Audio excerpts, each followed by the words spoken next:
ये विश्वकर्मा पीएम विश्वकर्मा योजना आज जो लॉन्च कर रहे हैं, इसके माध्यम से हमारे नई पीढ़ी के युवा अपने आप को सेल्फ एम्प्लॉयड के रूप में आप बिल्कुल कारगर साबित कर सकते हैं। अपने लाइफ में सक्सेस होने के लिए सारा जिम्मेदारी खुद के ऊपर है।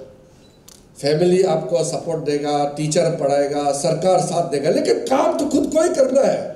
जितना भी सपोर्ट करे, अगर काम खुद नहीं करेगा तो मुश्किल है। हमने कई उदाहरण भी पहले दिए हैं कि हमारा अरुणाचल में किसी लड़का को वो फूल काटने वाला गार्डनिंग का काम करो, बोले से नहीं, ये तो फूल काटने का लेबर काम तो हम नहीं करेगा बोलते। तो बड़ा मुश्किल है। ये मतलब काम को छोटा मानता है। ये मानसिकता कैसे पैदा हुआ? अरे हम लोग 20, 30, 40 साल पहले तो सब खेती करके तो आने वाले हैं। सारे ट्राइबल समाज खेती काट करके काम करके आने वाले हैं। ये 40 साल में कौन सा हमको इतना जादू से बदल दिया कि बाल काटने वाला काम को छोटा मानता है, झाड़ू मारने वाला काम को छोटा मानता है। अब जापान जैसे देश में सुबह सुबह उठ के सबको अपना घर ही साफ करना होता है।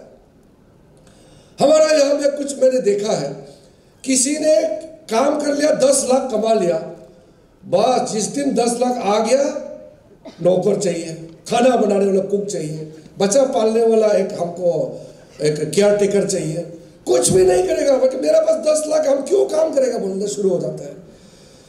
ये जो डिग्निटी ऑफ लेबर, काम करने का जो क्षमता या काम करने का आदि, ये जो नेचुरल इंसान में होना चाहिए, वो धीरे धीरे धीरे खराब हो जाता है। हमारा अरुणाचल में तो और एक बड़ा बीमारी हो गया।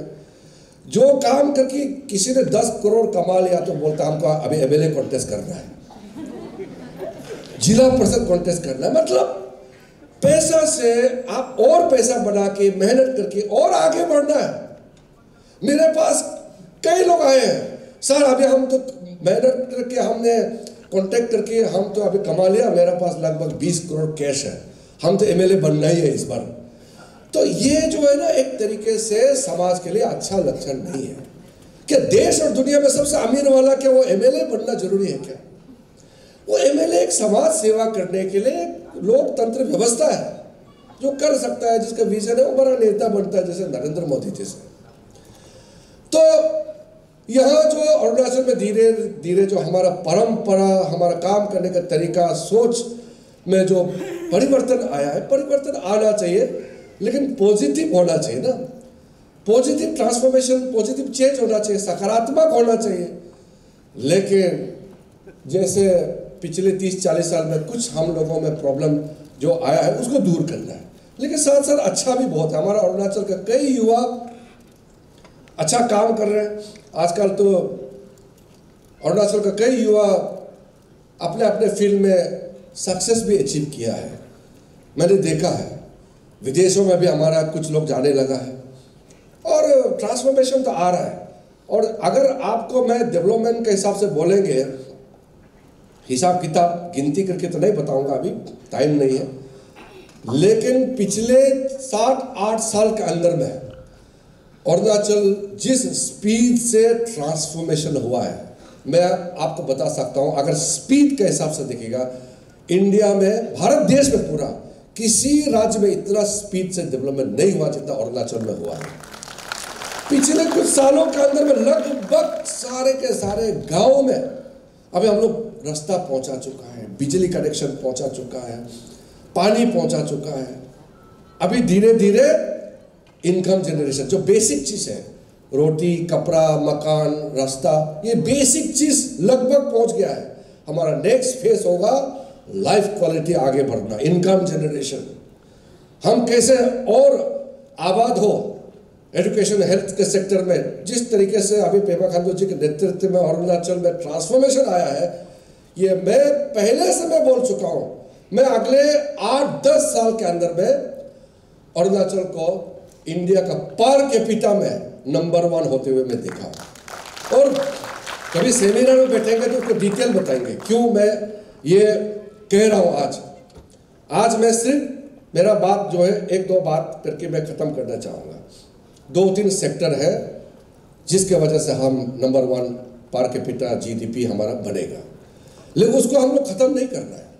हमने दुनिया में देखा है, मैं नाम नहीं लूँगा किसी राज्य या किसी कंट्री का, भगवान ने, कुदरत ने सब कुछ दिया है, तेल दिया है, पानी दिया है, सोना चांदी सब कुछ दिया है कई देशों में, लेकिन लोग डिसिप्लिन नहीं होने की वजह से आपस में मार काट करके रिसोर्सेस ही आपका कर्ज बन गया है। अरुणाचल का भरपूर तो दिया है हमको सब कुछ। आज आप सोचिए, हम 10% भी हमारा हाइड्रो पावर जनरेशन नहीं कर पा रहे हैं। आज एनएचपीसी के लोग हमारे बीच बैठे हैं, ईडी साहब बैठे हैं। मैं कभी कभी मुझे पीड़ा होता है, हमारा सुबनसिरी लोअर जो इंडिया का सबसे बड़ा अभी तक का हाइड्रो पावर स्टेशन बनना है, वो प्लांट का जब वो टारगेट जब सेट किया था तो हम लोगों ने उसी समय कहा था कि ये बन जाएगा तो अरुणाचल को इसका जितना रेवेन्यू मिलेगा उससे हमारा आधा बजट का सपोर्ट इससे आ जाएगा।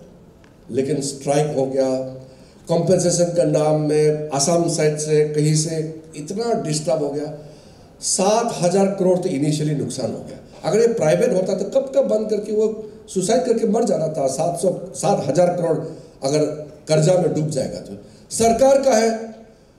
बाद में किसी मंत्री ने कहा कि किरण जी ये आपका सुबनसिरी लोअर तो बंद करना पड़ेगा। 7,000 करोड़ ऑलरेडी लॉस हो चुका है, प्रोजेक्ट बन रहा था बंद कर दिया।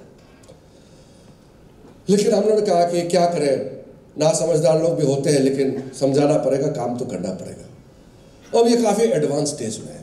हमारा अरुणाचल में अभी जैसे कामेंग हाइडल प्रोजेक्ट है, पारे है, रंगा नदी पहले से होके बैठा है। ये जो अगर कम से कम हमारा अरुणाचल में टोटल रेवेन्यू का हिसाब से देखा जाएगा, उसका 100 गुना जंप हो जाएगा अगर हम 30% भी हमारा जो पावर पोटेंशियल को टेप कर सकते हैं।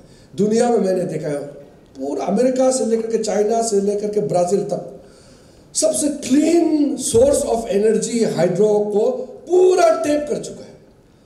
और किसी ने यहाँ हमारा लोगों को, वो जो कम्युनिस्ट लेफ्ट लोगों ने पूरा गुमराह करके, भ्रम फैला करके हमारा यहाँ में युवाओं को डैम का खिलाफ में प्रोटेस्ट करने देता है। अरे डैम बनाने से डैम का जो इन्वायरमेंटल इम्पैक्ट है, लोगों का आर्ट कल्चर सभ्यता इन्वायरमेंट की दृष्टि से जो भी करना है वो हम लोग की ड्यूटी है, कॉम्प्रोमाइज करेगा ही नहीं। आजकल हमारा supreme court, green tribunal, high court कोई कॉम्प्रोमाइज नहीं करेगा। आप चिंता ही नहीं करना है। इन्वायरमेंट का जो भी कंसर्न है वो सरकार खुद कह रहा है कि हम इन्वायरमेंट का कंसर्न को हम कभी भी कॉम्प्रोमाइज नहीं करेगा। हम डैम बना के पूरा सभ्यता को खत्म नहीं करेगा। इसलिए कहीं अगर शिफ्ट भी करना होता है किसी गांव को, उसको 10-20 गुना पैसा ज़्यादा दे करके उसको और भी ज़्यादा सुविधा दे करके उसको लगाता है। डैम बना के किसी को नुकसान होता है तो जिम्मेदारी हम लोग लेंगे ना, हम लोग बैठा हुआ है। इसलिए हमारा जैसे मान लो दापोरिजो से आगे नाचो सियूम में, वहाँ राइस सप्लाई करके देश को नहीं खिला सकते। वो टोपोग्राफी पहाड़ ऐसा है, वहाँ प्रोजेक्ट हाइड्रो प्रोजेक्ट ही एकमात्र साधन है जो वहाँ के लोगों का फ्यूचर को संभालेगा, लोग आबाद हो जाएंगे। ये जो लोअर अरुणाचल का जो फुटिल एरिया है, यहाँ तो रबर प्लांटेशन करके भी, चाय प्लांटेशन, कॉफ़ी और पाम ऑयल वगैरह करके छोटा छोटा इंडस्ट्री लगा के भी यहाँ अल्टरनेटिव सोर्स ऑफ इनकम हो सकता है। लेकिन जो बॉर्डर एरिया है, दूर दराज एरिया है, उसका क्या रास्ता है? जिसका पास जो क्षमता है वही करेंगे। अब सऊदी अरबिया में इतना तेल है, डेजर्ट है, वो खेती करके दुनिया को खेती करके अनाज वो सप्लाई नहीं कर सकता है। उसके पास जो साधन है उसी साधन से उसको डेवलप होना है। हमारा पास पानी है, हमारे पास नदी है, हमारे पास जमीन है, पहाड़ है, उसी से हम कैसे आगे बढ़ सकते हैं वही सोचना होगा। आप किसी ऑफिस को आकर के खोलने नहीं देंगे, काम करने नहीं देंगे, लेबर आने नहीं देंगे, पिटाई करेंगे, झगड़ा करेंगे, फिर बोलता है कि हमको नौकरी चाहिए, फिर हमको CSR का सपोर्ट चाहिए। कौन देगा? कहाँ से आएगा? हमारे पास कोई टेक्नोलॉजी नहीं है, हमारे पास कोई कैपिटल नहीं है, बाहर से ही तो आना पड़ेगा। इसलिए हमारे जो युवा वर्ग के लोग आजकल क्या है ना, ये सोशल मीडिया आने की वजह से जो कुछ भी नहीं जानता है वही गाली दे दे के हीरो बन जाता है। ये ठीक नहीं है ये। और वो एक गाली दे देता है, 10 लोग ताली मार देता है, तो वो सोचता है कि वो हीरो हो गया और ज्यादा करने लग जाता है। हमारा नया स्टेट है, बहुत आगे बढ़ना है, टाइम बर्बाद करने का समय नहीं है। काफी चिंता करके हमको चलना होगा। इतना मैं तो हमेशा बोलता, पेमा खांडू जी के नेतृत्व में अरुणाचल में जो ट्रांसफॉर्मेशन जो हुआ है, इसको और बस 7-8 साल आप देखते रहिए। आज का तारीख नोट करके रखिए आप। नरेंद्र मोदी जी के लीडरशिप में जो सपोर्ट हमको मिल रहा है, आज हमारे पास एयरपोर्ट बन चुका है, हाईवे, हर डिस्ट्रिक्ट हेडक्वार्टर में डबल लेन पहुंच गए, 1-2% छोड़ के, वो भी कॉन्ट्रैक्टर या लोकल प्रॉब्लम से है, सरकार का वजह से नहीं है। बाकी तो लगभग हमारा बहुत आगे तेजी से काम चल रहा है। कहने के लिए बहुत कुछ है, मगर अभी हम लोगों को दिल्ली में जुड़ना है। आज का कार्यक्रम के लिए हमारा इंडस्ट्री और स्मॉल स्केल सेक्टर का जो मंत्री है तुमके बगरा जी और आपकी टीम, आप लोगों ने बहुत अच्छी तरह से हमारे NHPC को सपोर्ट किया। भारत सरकार का पावर मिनिस्ट्री को यहाँ का कोऑर्डिनेशन दायित्व दिया था, और चीफ मिनिस्टर का ब्लेसिंग से उनके कैबिनेट के साथी MLA, यहाँ के जितने भी ऑफिशियल हैं, चीफ सेक्रेटरी, उसका टीम, आप लोगों ने साथ दे करके इतने सेक्टर से आए वाले लोगों को आज बुला करके आज के कार्यक्रम में सम्मिलित होने के लिए जो आप लोगों ने कार्यक्रम रचना किया, मैं आप सबको धन्यवाद देता हूं। और फिर से आज हमारा महान देश का आदरणीय प्रधानमंत्री मोदी जी के नेतृत्व में जो PM विश्वकर्मा योजना आज जो स्कीम लॉन्च कर रहा है, उसके लिए फ्यूचर सक्सेस हो, अरुणाचल में अच्छी तरह से ये लागू हो, हमारा फ्यूचर आबाद हो अरुणाचल के लोगों का। इसी शुभकामनाओं के साथ बहुत बहुत धन्यवाद। जय हिंद।